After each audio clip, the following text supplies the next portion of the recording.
Hello বন্ধুরা, আজকে আমি পারফেক্ট কাউনের এপিসোড 5-এর এক্সপ্লেনেশন নিয়ে চলে এসেছি। কোনো রকম সময় নষ্ট না করে এপিসোড শুরু করি। এপিসোডের প্রথমে আয়রাংকে দেখি যে অ্যাক্সিডেন্টের ব্যাপারে জানতে পারে আর কোর্ট লেডিকে তাড়াতাড়ি গাড়ি বের করতে বলে। সে এক্ষুনি হসপিটালে যাবে।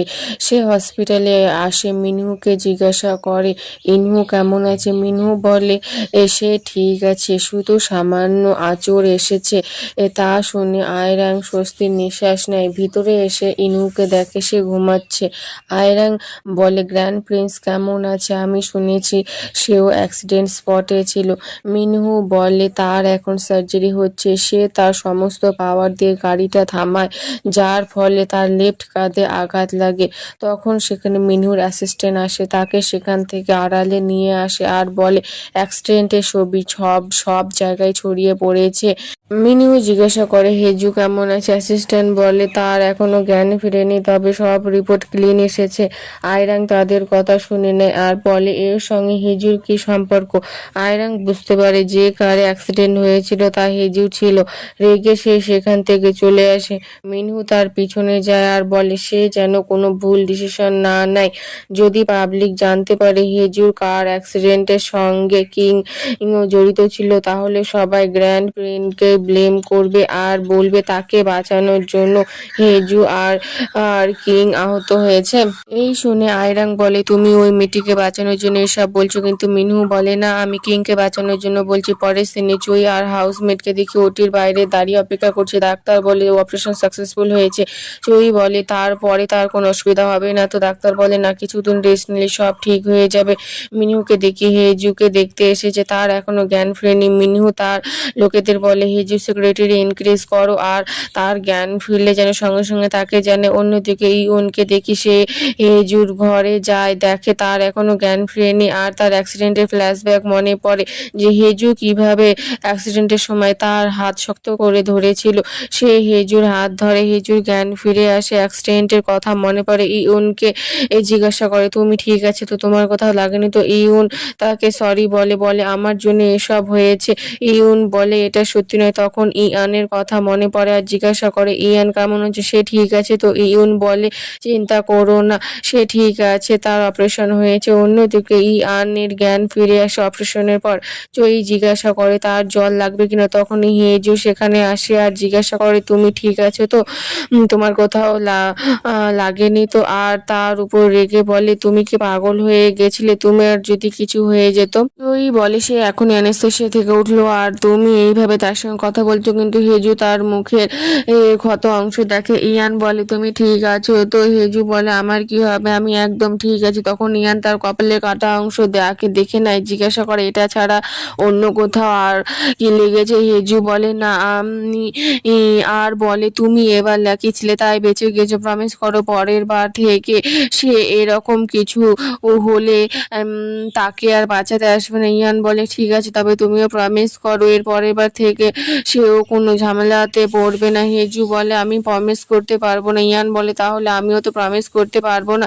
হেজু বলে তুমি তো এমনভাবে বলছো যেন তুমি আমায় সত্যি ভালোবাসো। এ শুনে ইয়ান স্মাইল করে। দা ইয়ং ও তাইজুকে দেখি যারা এক্সারসাইজ করছিল, তখন তার বাবা তাদের কল করে। দা ইয়ং বলে বাবা এখন কেন কল করছে, সে কি জানতে পেরে গেছে তুমি এখনো কাজে যাওনি। তাইজু বলে এখন তো কেবল 8টা বাজে, হয়তো অন্য দরকারে কল করছে। ফোনটা ধরে তার বাবা টিভি চালু করতে বলে আর বলে দেখো হেজু কি করেছে। টিভিতে দেখায় হেজু কার জোরে চলছিল আর সে মরতে মরতে কিভাবে বেঁচেছে। অন্যদিকে হে জিয়ংকে দেখি হেজুর সঙ্গে দেখা করতে এসেছিল, কিন্তু গার্ডরা তাকে কিছুতেই ঢুকতে দিচ্ছিল না। সে বলে আমি হেজুর ফ্রেন্ড, তাও তাদের ঢুকতে দিচ্ছিল না। তখন সেখানে হেজু আসে আর বলে আমি তাকে চিনি। তারা দুজনে সেখান থেকে চলে যায়। হে জিয়ং কোম্পানির স্টকটা দেখায় আর বলে দেখো স্টকটা কত নিচে নেমে গেছে। এটা দেখে হেজু শক হয়ে যায়। হে জিয়ং বলে তুমি কি মদ খেয়ে কি গাড়ি চালাচ্ছিলে নাকি, অ্যাক্সিডেন্টটা হলো কিভাবে। হেজু ইনকার করে, বলে আমি স্পিড বাড়িয়েছিলাম, তবে পরে গাড়িটা নিজে নিজে স্পিড পিক আপ করছিল আর ব্রেকও কাজ করছিল। হে জিয়ং এসব কথা পাবলিকে রিভিল করতে বলে, কিন্তু হেজু বলে আমি এটা করতে পারবো না, কারণ কিং আমার সঙ্গে ছিল। হে জিয়ং বলে তুমি কি সত্যি ইয়ানকে বিয়ে করতে চাও, এই বিষয়ে তোমার আরো ভালো করে ভাবা উচিত। যখন থেকে যে তোমার সঙ্গে তার দেখা হয়েছে। তোমার জীবনে একটার পর একটা ইনসিডেন্ট হতেই চলেছে। প্রথমে প্যালেসে আগুন লেগে গেছিল, এখন এটা হলো। হেজু বলে কিন্তু সে তো আমাকে বারবার সেভ করেছে। হে জিয়াং বলে তারা দুজনে কেন ওভার করছে? 3 বছর পর তো তারা এমনিতেই ডিভোর্স নিয়ে নিবে। তখনই সেখানে মিনহু আসে আর তাদের সব কথা শুনে নেয়। হে জিয়াং বাইরে চলে আসে, যেখানে চই ড্রিঙ্ক করছিল তার পাশে গিয়ে বসে আর বলে প্যালেসে কাজ করতে কি মজা লাগে? চই বলে কেন, তুমি কি প্যালেসে কাজ করতে চাও? হে জিয়াং বলে যখন হেজু সঙ্গে ইয়ানের বিয়ে হবে আর হেজু যখন রাজবাড়িতে যাবে আমিও তার সঙ্গে যাব। মিনহু জিজ্ঞাসা করে তুমি তাহলে আমাকে ওয়েডিং এর ব্যাপারে মিথ্যে কথা বলেছিলে? হেজু বলে না, আমি মিথ্যে বলিনি, আমরা একে অপরকে সাহায্য করছি। হেজু বলে আমার কাছে সবকিছু আছে, মানি, ট্যালেন্ট, বিউটি, শুধু একটা জিনিসই নেই, স্ট্যাটাস। আর স্ট্যাটাসের জন্য আমি ইয়ানকে বিয়ে করছি। মিনহু বলে যদি তুমি স্ট্যাটাসই চাও তবে তাকে বিয়ে না করে আমাকে বিয়ে করো। হেজু শুনে সারপ্রাইজ হয়ে যায়। অন্যদিকে আয়রাং হসপিটালে আসে। ইউন রুমে কোড লেডিকে বলে ডিসচার্জ রেডি করো। যদি ইউন হসপিটালে এতদিন ধরে থাকে তাহলে পাবলিকদের মনে হতে পারে তার রাজা কোথায় গিয়েছে। পরে হেজুকে দেখি ইয়ানের সঙ্গে দেখা করতে আসে, কিন্তু সে সেখান থেকে আগেই চলে গিয়েছে। অন্যদিকে ইয়ানকে দেখি মিনুর সঙ্গে কথা বলে। হেজু গাড়িতে ছিল, ইয়ানকে বারবার কল করে কিন্তু সে কলটা ধরে না। হে জিয়ং বলে আমি তাকে তোমার রুমের বাইরে দেখেছিলাম, সে কি তোমার সঙ্গে কথা বলেনি? হেজু বলে কখন? হে জিয়ং বলে সকালে যখন সে মিনুর সঙ্গে কথা বলছিল তখন তার মনে পড়ে যে মিনু তাকে বিয়ের জন্য প্রপোজ করছিল। শুনে হেজু চিৎকার করে উঠে। হেজু ইয়ানের প্রাইভেট ভিলাতে আসে, কিন্তু তাকে ভিতরে ঢুকতে দেওয়া হয় না, বরং তার সমস্ত জিনিস গাড়িতে লোড করতে শুরু করে। মেয়েটা হেজু জিজ্ঞাসা করে এসব কি? মেয়েটা বলে ইয়ান বলেছে তাকে তার নিজের বাড়িতে থাকতে, এখন থেকে সে আর এখানে থাকতে পারবে না। শুনে হেজুর রাগ হয়, সে যেতে শুরু করে। তখন কি মাসে আর তার কাছ থেকে ইয়ানের শিলটা ফেরত নিয়ে নেয়। ইয়ান প্যালেসে বসেছিল, সকালে সেন্টটা মনে করে যখন ইউন হেজুকে বিয়ের প্রস্তাব দেয় তখন তার ফোনে হেজুর মেসেজ আসে, বলে তুমি যা বলতে চাও আমার সামনাসামনি বলো। সকালে হেজু রাজবাড়িতে আসে, সেখানে আয়রাঙ্গের সঙ্গে দেখা হয়। আয়রাং হেজুকে বলে আমার রিলিফ বোধ হচ্ছে, আমাকে আর তোমায় কিছু শেখাতে হবে না। অনেক টিচার মহান হতে পারে কিন্তু কিছু জিনিস আছে যা সহজে শেখা যায় না, বলে সেখান থেকে হেসে হাসি মুখে চলে যায়। হেজু তার কথার মানে কিছুই বুঝতে পারে না। পরে ইয়ানের সঙ্গে দেখা করে, বলে তোমার ডিসচার্জ হয়ে গিয়েছে আর তুমি আমায় কিছু জানাওনি কেন? তুমি আমার সাথে এরকম করছো কেন? এর কারণ কি আয়রাং নাকি মিনহু? ইয়ান বলে মিনহু কি করে? হেজু বলে তুমি হয়তো সবকিছু শুনে নিয়েছো। ইয়ান বলে কি শুনেছি? কিন্তু হেজু কিছু বলে না। ইয়ান বলে তোমার গাড়ির ব্রেক ফেল হয়েছিল আর আমরা জানি না কে করেছে, তার এখনো খোঁজ পাওয়া যায়নি। এখন আমার প্ল্যান চেঞ্জ করতে হবে, আমি আর তোমাকে বিয়ে করতে পারবো না। তুমি বারবার রুল ভাঙো, তোমার অনেক শত্রু আছে আর এইভাবে যদি সবকিছু চলতে থাকে তাহলে আমার ক্রাউন শেষ হয়ে যাবে। হেজু বলে আমি তো কিছুই করিনি, আমি নিজে এখানে ভিকটিম। ইয়ান বলে এই জন্য আমি তোমাকে এসব থেকে দূরে রাখছি। ইয়ান গুক তাইজুনের সঙ্গে অ্যাক্সিডেন্টের বিষয়ে আলোচনা করছিল। তাইজু অ্যাক্সিডেন্টের ফুটেজ দেখিয়ে বলে দেখো সে কত জোরে গাড়ি চালাচ্ছিল, নিশ্চয়ই সে নেশা করেছিল, হয়তো বা ড্রাগস নিয়েছিল। তখনই সেখানে হেজু আসে আর তাকে দেখে তাইজু আর কিছু বলে না। হেজু মনে মনে ভাবে তারা সবাই জানতো আমার অ্যাক্সিডেন্ট হয়েছে, তবু একজনও আমার সঙ্গে দেখা করতে আসেনি। হিয়ন গুক বলে এক্সপ্লেন করো এসব কি? হেজু বলে কিছুই না, দুই লাভারের মধ্যে ঝগড়া হয়েছে। হিয়ন গুক জোরে করে বলে আমি জানি এসব কি হচ্ছে। ইয়ান শুধু তোমার ইউজ করেছে আর ইউজ শেষ হয়ে গিয়েছে, তাই সে তোমাকে ছুঁড়ে ফেলে দিয়েছে। তুমি কি জানো কোম্পানির স্টক নিচে নেমে গিয়েছে? হেজু বলে হ্যাঁ আমি জানি, আমি শীঘ্রই একটা কনফারেন্স করতে চলেছি আর এরপর স্টক আবার উপরে উঠে যাবে, চিন্তা করো না। সে কি এটা জানার জন্য আমাকে এখানে ডেকেছে? এরপরে এসব ব্যাপারের জন্য সে যেন আমাকে আর কল না করে, শুধু ট্যাক্স করে। এই বলে সে সেখান থেকে চলে যায়। পরে হে জিয়ংকে কল করে বলে আমার গাড়ির সঙ্গে যে ছেড়ছাড় হয়েছিল আমি চাই তুমি এটা তদন্ত করো, কার গ্যারেজে যাও, কিছু জানার চেষ্টা করো। পরে হে জিয়ং সেটাই করে। চইকে দেখি সে ইয়ানকে জিজ্ঞাসা করছে তুমি ওয়েডিং ক্যান্সেল করেছো কেন, কি এক্সকিউজ আছে তোমার কাছে, আমি কি জানতে পারি? অনেক ফোর্স করার পর ইয়ান বলে দেয় আমি চাই না হেজুর কোনো বিপদ হোক। পাস্টের সিন দেখায় গাড়িতে সে তার মায়ের সঙ্গে কথা বলছে আর সে আমার রোস্টেড চিকেন চাই, তার সামনের গাড়িতেই তার মা ছিল। ইয়ান বলে আমরা কি এক্ষুনি চিকেন খাওয়ার জন্য যেতে পারি? তার মা বলে ঠিক আছে। যখন গাড়ি ইউটার্ন নেয় একটা লরি এসে তার মায়ের গাড়িতে ধাক্কা মারে। ইয়ান গাড়ি থেকে নামে তার মাকে দেখে কিন্তু তার মা সেখানেই মারা যায়। ইয়ানের সেই অ্যাক্সিডেন্টের কথাও মনে পড়ে যেখানে হেজু গাড়ির স্পিড কমানোর চেষ্টা করে। ইয়ান বলে আমার সেই সময় রিগ্রেট হয়েছিল, আমি আমার সঙ্গে হেজুকে প্রবলেমে ফেলেছি। ইয়ান যখন মিনহুর সঙ্গে কথা বলছিল সেই সিনটাও মনে পড়ে। মিনহু বলে আমরা তালাশি চালাচ্ছি যে হেজুর গাড়ি ব্রেক ফেল করেছিল, তার উদ্দেশ্য কি হেজুকে নাকি কিংকে আঘাত করা। সে বলে আমি তোমাকে আর কিংকে প্রোটেক্ট করতে পারবো কিন্তু তাকে হেজুকে প্রোটেক্ট করতে হবে, এই জন্য তাকে হেজুকে এই সব ঝামেলা থেকে দূরে রাখতে হবে। এবার ইয়ানকে দেখি চইকে বলে হেজুর জন্য কোনো একটা ভালো গুড বাই গিফট রেডি করতে বলে। আয়রানকে দেখি কোড লেডির সঙ্গে কথা বলছে, প্যালেসে একটা ব্যাঙ্কুয়েট আয়োজিত হবে আর সেখানে সমস্ত নোবেল লেডিদের ইনভাইট করা হবে।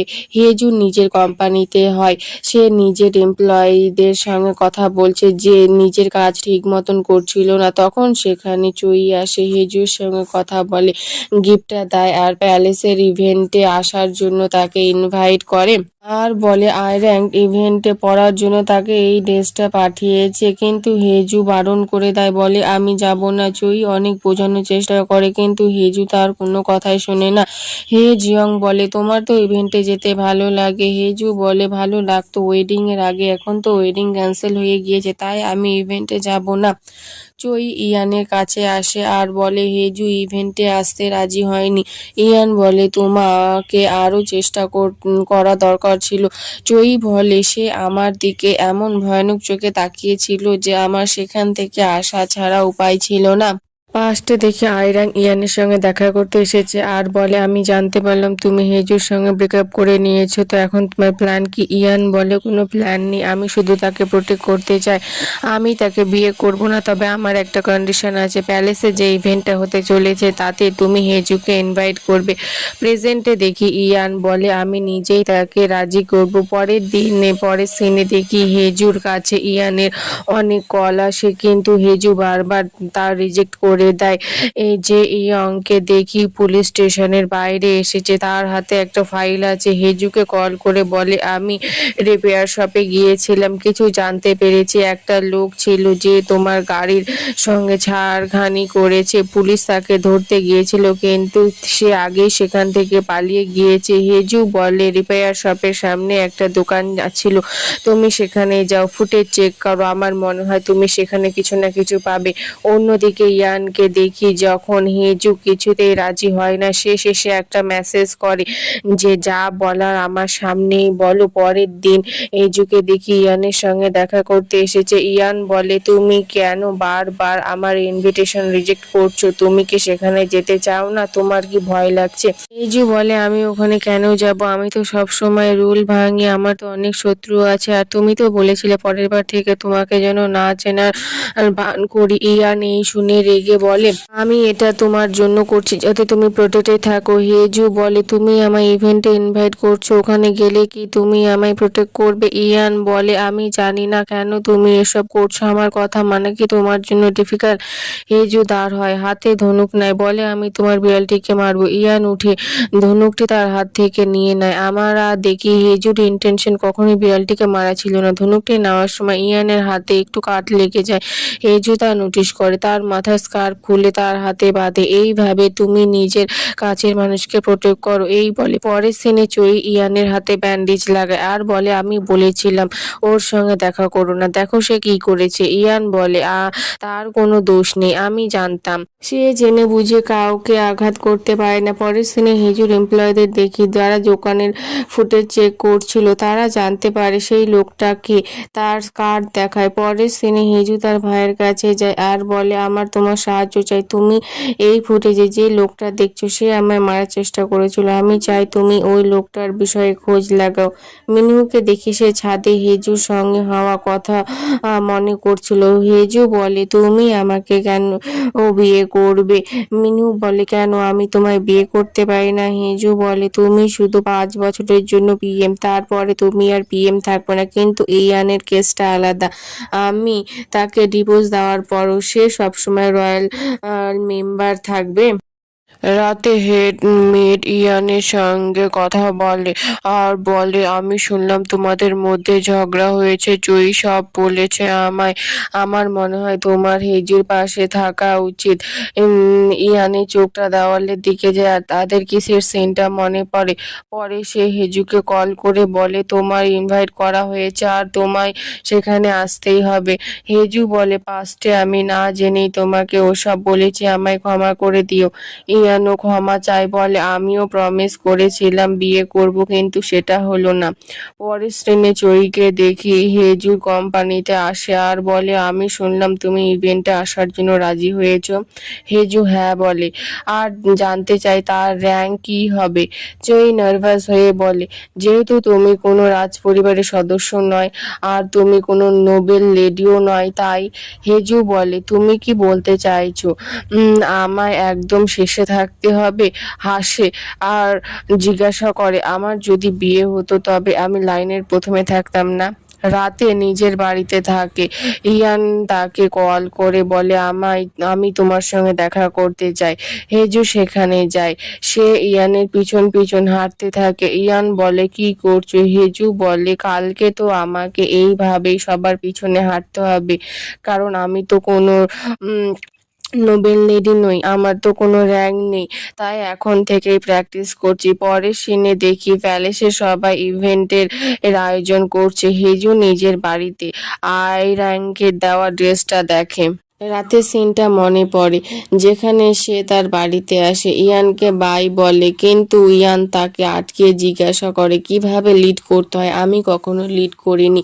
হেজু বলে, চিন্তা করো না, তুমি শুধু আমার সঙ্গে থেকো, আমি তোমায় শিখিয়ে দিব। অন্যদিকে তাইজুকে দেখি সে দৌড়ে দৌড়ে তার ঘরে আসে। দাইয়ংকে বলে, আমি জেনে গিয়েছি সেই লোকটা কে ছিল যে হেজুকে মারতে চেয়েছিল, কিন্তু কাল রাতে সে মারা গিয়েছে। পরের সিনে দেখি প্যালেসের ইভেন্টের জন্য সব লেডি চলে এসেছে। একটা সিট খালি ছিল যেটা হেজুর ছিল।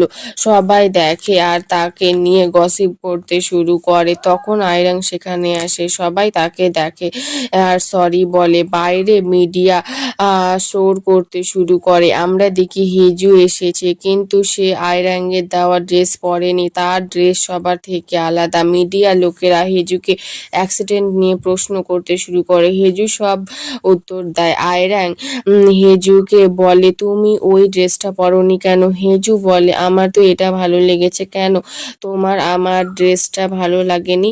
বলে সে আয়রাঙ্গের দিকে তাকায় আর স্মাইল করে। এখন সবাইকে বাইরে দেখি, সবাই আয়রাঙ্গের পিছনে পিছনে হাঁটছে আর হেজু সবার শেষে হাঁটছিল। আয়রাং হেজুকে দেখে আর যার গরম লাগছিল। আয়রাং তাকে দেখে হাসে আর অন্যদের বলে, চলো আরেকবার ঘুরে আসি। তখন সবাই চিৎকার করতে শুরু করে। দেখি ইয়ান সেখানে আসছে আর সে হেজুর কাছে আসে আর বলে, আমি তোমার সাইডে এসেছি, তুমি কি আমাকে শেখাতে পারো? হেজু হ্যাঁ বলে। ইয়ান হেজুর হাত নিজের হাতে দেয় আর তারা দুজনে সামনের দিকে যেতে শুরু করে। আয়রাং এসব কিছু দেখছিল। আর এখানে আমাদের এপিসোড শেষ হয়ে যায়। পরের এপিসোড দেখার জন্য চ্যানেলটি সাবস্ক্রাইব করে নিও।